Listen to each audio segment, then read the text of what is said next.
नमस्कार विद्यार्थी मित्रांनो, आज हा व्हिडिओ बनवण्यामागचं कारण अनेक विद्यार्थी मला भेटले.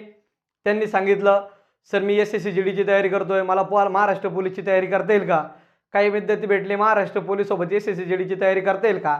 हे विचारण्यामागचं कारण मी त्यांना विचारलं तर महाराष्ट्र पोलीसची भरतीची निश्चितता, अनिश्चितता आणि SSC GD ची निश्चितता. म्हणजे विद्यार्थी मित्रांनो, SSC GD ची परीक्षा दरवर्षी जाहिरात येत असते, तसं पोलीसची जाहिरात येईलच याची शाश्वती नसते.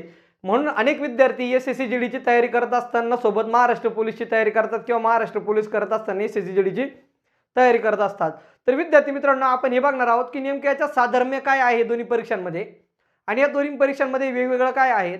महाराष्ट्रातील विद्यार्थ्यांनी SSC GD चा कसा फायदा घेता येऊ शकतो आणि तो कशा पद्धतीने घेतला पाहिजे, हे सगळं आज आपण बघणार आहोत. तर चला विद्यार्थी मित्रांनो, तुम्ही सगळे तयार आहात आपला आजचा व्हिडिओ बघण्यासाठी? तर सर्व विद्यार्थ्यांनी हा व्हिडिओ शेवटपर्यंत पाहायचा आहे, बरोबर? चला, शैक्षणिक पात्रता सगळ्यात महत्त्वाची गोष्ट म्हणजे विद्यार्थी मित्रांनो, ज्यावेळेस आपण एखाद्या परीक्षेचा फॉर्म भरण्यासाठी जातो त्यावेळेस आपल्याला शैक्षणिक पात्रता माहीत असायला पाहिजे. तर ती शैक्षणिक पात्रता काय असते हे आज आपण SSC GD आणि महाराष्ट्र पोलीसचं बघणार आहोत. तर चला मग विद्यार्थी मित्रांनो, तुम्हाला सगळ्यांना मी आज त्याबद्दल थोडीशी माहिती देतो. शैक्षणिक पात्रता महाराष्ट्र पोलीस 2025 ची जर तुम्ही तयारी करत असाल तर विद्यार्थी मित्रांनो, तुमचं शिक्षण काय पाहिजे बघा. तर तुमचं शिक्षण पाहिजे पोलीस, शिपाई व इतर मध्ये येतो तुमचा ड्रायव्हर आणि कारागृह. बरोबर विद्यार्थी मित्रांनो, या पदासाठी, या तिन्ही पदांसाठी तुम्हाला 12वी उत्तीर्ण असणं आवश्यक आहे आणि ड्रायव्हर या पदासाठी तुम्हाला लायसन असणं आवश्यक आहे, बरोबर. पोलीस भरती बॅट्समनला 10वी उत्तीर्ण असणं गरजेचं आहे. त्याच तुलनेमध्ये बाळांनो, SSC GD 2025 ची जी रिक्वायरमेंट येणार आहे त्यासाठी तुम्हाला रायफलमॅन आणि कॉन्स्टेबल ही दोन पदं भेटणार आहेत. रायफलमॅन मध्ये तुम्हाला काय भेटणार आहे तर मी तुम्हाला पुढे सांगतो. इथं बघ, तुम्हाला 10वी म्हणजे मॅट्रिक म्हणजे 10वी पास, SSC पास असणं गरजेचं आहे. जर तुम्ही SSC पास असाल आणि तुमचं वय 18 वर्ष पूर्ण असेल तर तुम्ही SSC GD चा फॉर्म भरू शकता. आणि महाराष्ट्र पोलीससाठी तुम्ही 12वी पास असाल तर तुम्हाला सर्व फॉर्म भरता येतील आणि बॅट्समन जर फक्त तुम्ही 10वी पास असाल तर तुम्हाला महाराष्ट्र पोलीसचा फक्त बॅट्समनचा फॉर्म भरता येईल, बरोबर.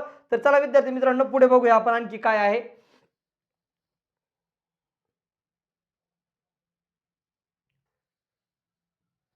विद्यार्थी मित्रांनो, वयोमर्यादा प्रत्येक भरतीसाठी एक वयोमर्यादा ठरलेली असते, बरोबर.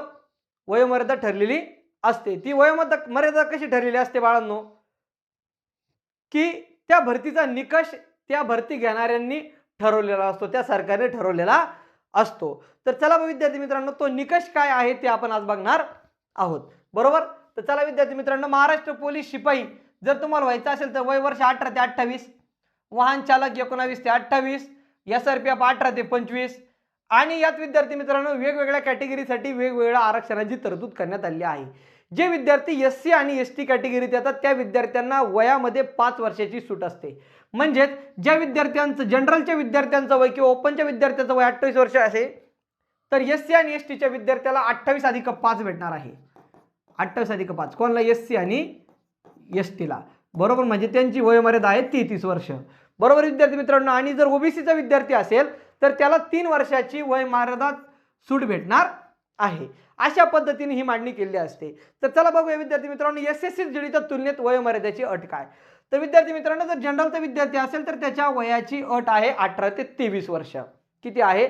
18 ते 23 वर्ष ही वयोमर्यादेची अट आहे. परंतु यात जर OBC आणि SC जर असेल तर OBC असेल तर 3 वर्ष वयाची सूट असते, SC आणि ST असेल तर 5 वर्ष वयाची सूट तुम्हाला या परीक्षेमध्ये दिलेली जाते. तर विद्यार्थी मित्रांनो, आपण आपल्या वयानुसार, वयाच्या मर्यादेनुसार आपण परीक्षा चॉईस करायची आहे. 23 नंतर ओपनचा विद्यार्थी SSC GD ची परीक्षा देऊ शकत नाही आणि 28 नंतर ओपनचा विद्यार्थी महाराष्ट्र पोलीसची तयारी करू शकत नाही, हे लक्षात घ्यायचं आहे, बरोबर. तर चला विद्यार्थी मित्रांनो, आणखी पुढचे निकष काय आहेत. आता विद्यार्थी मित्रांनो, या परीक्षा, या दोन्हीही परीक्षा 2 टप्प्यात पूर्ण होतात. 3 टप्प्यात पूर्ण होतात. त्या 3 टप्प्यामधला सगळ्यात पहिला टप्पा असतो लेखी परीक्षाचे. पोलीस भरती सगळ्यात पहिले असते मैदानी चाचणी. पोलीस भरती सगळ्यात पहिले असते मैदानी चाचणी. पोलीस भरतीच्या मैदानी, इथे लेखी परीक्षेत काय आले हे, ओके ठीक आहे.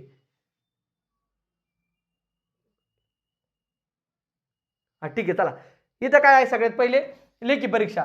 आता लेखी परीक्षेत महाराष्ट्र पोलीसचं काय असतं बाळांनो ते बघून घेऊया आणि मग मी तुम्हाला फिजिकलच्या बाबतीत बोलतो.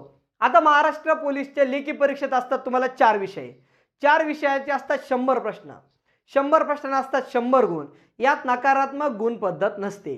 तसंच जर विद्यार्थी मित्रांनो SSC जर बघितलं तर विषय असतात 4. त्यात एकूण प्रश्न असतात 80, गुण असतात 160. विद्यार्थी मित्रांनो जर गुण 160 असतील तर मला एक सांगा, प्रत्येक प्रश्नाला 2 मार्क असतात आणि याची निगेटिव्ह सिस्टीम असते 0.25. किती असते? 0.25. बाळांनो मग आता बघूया आपण. बघा, OMR आधारित म्हणजे तुम्हाला गोळे भरावे लागतात. इथं काय केलं जातं? अशा पद्धतीने गोळे भरावे लागतात, बरोबर. 100 प्रश्न 100 गुण. वेळ असतो 90 मिनिटे. वेळ असतो 90 मिनिटे. विषय असतात मराठी व्याकरण, GK, बुद्धिमत्ता आणि गणित. प्रत्येक विषयाचे असतात सरासरी प्रश्न अंदाजे 25. किती असतात? 25. प्रत्येक प्रश्न हा एका मार्काला तुम्हाला दिलेला असतो, बरोबर. त्याच पद्धतीने बघा विद्यार्थी मित्रांनो SSC ची CBT म्हणजे कम्प्युटर बेस्ड टेस्ट, म्हणजे जी परीक्षा ऑनलाईन पद्धतीने घेतली जाते. ऑनलाईन पद्धतीने घेतली जाते म्हटल्यानंतर तुम्हाला प्रत्येक वेळेस एक प्रश्न डिस्प्ले होतो. ती परीक्षा कशी होते, काय होते हे सगळं मी तुम्हाला एक्सप्लेन करणार आहे. त्याची काही चिंता करायची नाही, परंतु त्या परीक्षेची पार्श्वभूमी काय आहे ते आपण आज बघणार आहोत. तर चला विद्यार्थी मित्रांनो, 80 प्रश्न 160 गुण असतात. कालावधी असतो 60 मिनिटे म्हणजे 1 तास. विद्यार्थी मित्रांनो किती असतो? 1 तास. यामध्ये 4 विषयाचं विभाजन केल्यानंतर काय असतं बाळांनो? गणित इथं दिलंय तुम्हाला, GK, रिझनिंग, मॅथ आणि हिंदी किंवा इंग्लिश. इथे व्याकरणाचे 2 प्रकार तुम्हाला पाहायला भेटतात. किती प्रकार? 2 प्रकार. व्याकरणाच्या 2 प्रकारांचा आपल्याला इथे अभ्यास करावा लागतो, परंतु त्या दोन्हीपैकी एकच व्याकरणाचा पेपर आपला सोडवावा लागतो, बरोबर विद्यार्थी मित्रांनो. तर चला मग आता आपण बघूया काय करता येईल आपल्याला ते. आपण ठीक आहे 5 मिनिट थांबायला. जीके बद्दल काय विचार विद्यार्थी मित्रांनो? 20 प्रश्न असतात. किती प्रश्न असतात? 20 प्रश्न 40 गुण. रिझनिंगचे 20 प्रश्न 40 गुण. मॅथचे 20 प्रश्न 40 गुण. हिंदी किंवा इंग्रजी व्याकरणाचे 20 प्रश्न असतात. त्याचे प्रत्येकी दोन्हीपैकी एक सेशन आपल्याला सोडवावा लागतो. जर तुम्ही दोन्ही सेक्शन जर सोडवले तर विद्यार्थी मित्रांनो ज्या सेक्शनला जास्त मार्क असतील तो सेक्शन तुम्हाला काय होतो? ग्राह्य धरला जातो. परंतु परीक्षेला ऑलरेडीच 1 तास वेळ आहे, 80 प्रश्न, गणित बुद्धिमत्तेसारखे 2 कॅल्क्युलेटिव्ह विषय आहेत, त्यामुळे आपल्याला एवढा वेळ उरेल असं शक्य नाही. म्हणून काय करायचं, आपण आपली एक आवडती भाषा चॉईस करायची, हिंदी किंवा इंग्लिश. त्या व्याकरणाचा प्रामाणिकपणे अभ्यास करायचा व्यवस्था आणि आउट ऑफ मार्क घ्यायचे. शक्यतो हिंदी भाषा चॉईस करा. हिंदी भाषा आणि मराठी भाषा व्याकरणाचा आणि हिंदी व्याकरणाचा थोडासा समतोल आहे आणि त्यामुळे आपल्याला ते सोपं जातं. म्हणून पोलीस भरती तयारी करणारे विद्यार्थी इकडं SSC ची सहज तयारी करू शकतात. तर चला विद्यार्थी मित्रांनो पुढे बघूया आपण. शारीरिक पात्रता. आता काय होतं बाळांनो, ही शारीरिक पात्रता का महत्त्वाची असते? आता अनेक विद्यार्थी मी तयारी करताना बघतो, पण विद्यार्थ्यांचं काय चुकतं? की आपली उंची पाहत नाही, आपलं वजन पाहत नाही, आपलं वय पाहत नाही आणि परीक्षेच्या तयारीला सुरुवात करतो. मी असे अनेक विद्यार्थी पाहिले लायब्ररीत बॅग घेऊन जाताना, करे बाबा कशाची तयारी करतो? SSC ची, आणि त्याची उंची विचारली 165 168. सगळ्यात महत्त्वाची गोष्ट अशी आहे, जर तुम्हाला महाराष्ट्र पोलीस व्हायचं असेल किंवा SSC व्हायचं असेल तर तुमची शारीरिक मोजमाप कसं पाहिजे आता ते बघूया. जर समजा तुम्हाला पुरुष गटात तुम्ही महाराष्ट्र पोलीसची तयारी करणार असाल तर तुम्हाला 165 सेंटीमीटर उंचीची गरज असते आणि महिला असाल तर 155 सेंटीमीटर उंचीची गरज असते. यात तुम्ही ड्रायव्हर आणि SRPF ला जाणार असाल तर इथे तुमच्या मात्र उंचीची पात्रता बदलते. SRPF ला 168 आणि ड्रायव्हरला 170च्या आसपास उंचीची पात्रता आहे. मुलींना 157 सेंटीमीटर आहे, बरोबर विद्यार्थी मित्रांनो. पुरुषांसाठी छाती असते 79 आणि फुगून 5 सेंटीमीटर वाढली पाहिजे, म्हणजे 79 अधिक 5 84च्या आसपास तुमची चेस्ट बसली पाहिजे. त्याच तुलनेत विद्यार्थी मित्रांनो पुरुष आणि महिलांबद्दल सांगितलं मी तुम्हाला. आता SSC बद्दल बोलू. महाराष्ट्र पोलीस नंतर SSC ची उंची असते तुम्हाला 170 सेंटीमीटर.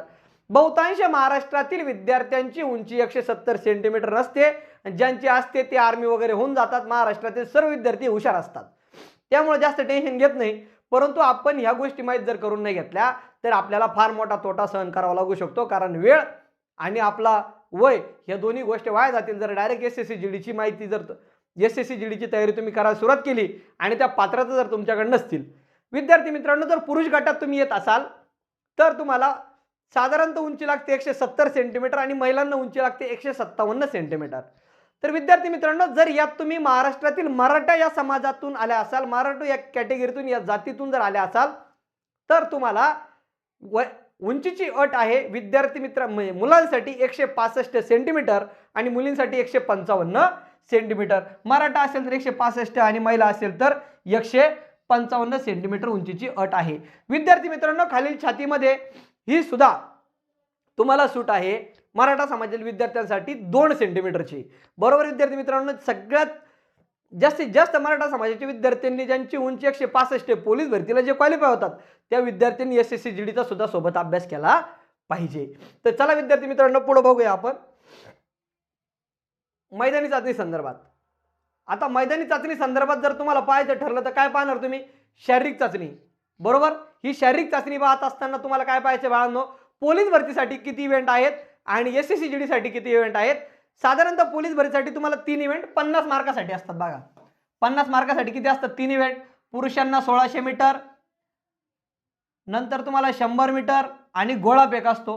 गोळाफेकला 15 मार्क, 100 मीटरला 15 मार्क आणि 1600 मीटरला 20 मार्क अशी गुणांची विभागणी केलेली असते. आणि परीक्षेची तयारी केल्यानंतर तुम्हाला त्या गुणांची विभागणी कशा कशा पद्धतीने तुमच्या गुणांची कटिंग होते हे तुम्हाला पाहायला भेटतं. तर विद्यार्थी मित्रांनो, एसएससी जीडीच्या बाबतीत मात्र एक फुल अँड फायनल एकच इव्हेंट आहे, तो म्हणजे 5 किलोमीटर 24 मिनिटात हा क्वालिफाईंग आहे. कसा आहे क्वालिफाईंग? 5 किलोमीटर 24 मिनिटात तुम्हाला पळायचं आहे जर तुम्ही पुरुष गटात येत असाल तर. आणि महिला गटात जर तुम्ही येत असाल तर बाळांनो तुम्हाला 1.600 किलोमीटर म्हणजे 1600 मीटर तुम्हाला पळायचं आहे 8.5 मिनिटात. 8 मिनिट 30 सेकंदात तुम्हाला मुलींना काय करायचं आहे? 1600 मीटर पार करायचं आहे. विद्यार्थी मित्रांनो, लडाखसाठी वेगवेगळे नियम आहेत.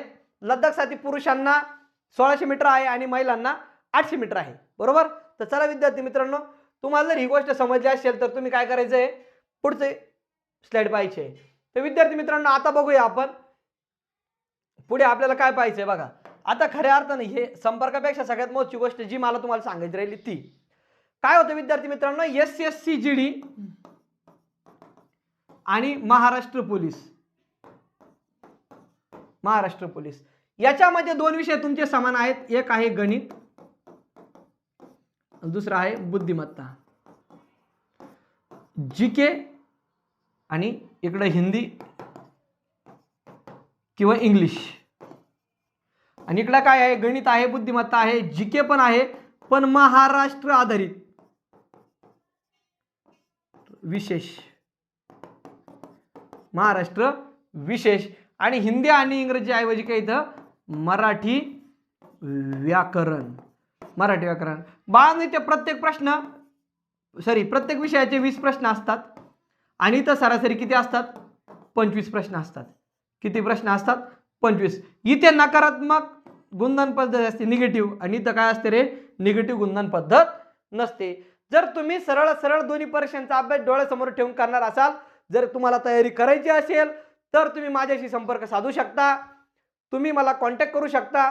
आणि आपल्याकडे ऑनलाईन आणि ऑफलाईन या दोन्ही स्वरूपात या दोन्ही विषयाची कंबाईन बॅचेस सुद्धा लवकरात लवकर उपलब्ध होणार आहेत. तर चला विद्यार्थी मित्रांनो, आजचा व्हिडिओ जर तुम्हाला आवडला असेल, माहिती जर तुमच्या कामासंदर्भात असेल तर मला काय करायचंय? तुम्ही आपल्या चॅनलला लाईक करायचं, शेअर करायचं आणि सबस्क्राईब करायचा. धन्यवाद. भेटूया अशाच एका नवीन व्हिडिओमध्ये.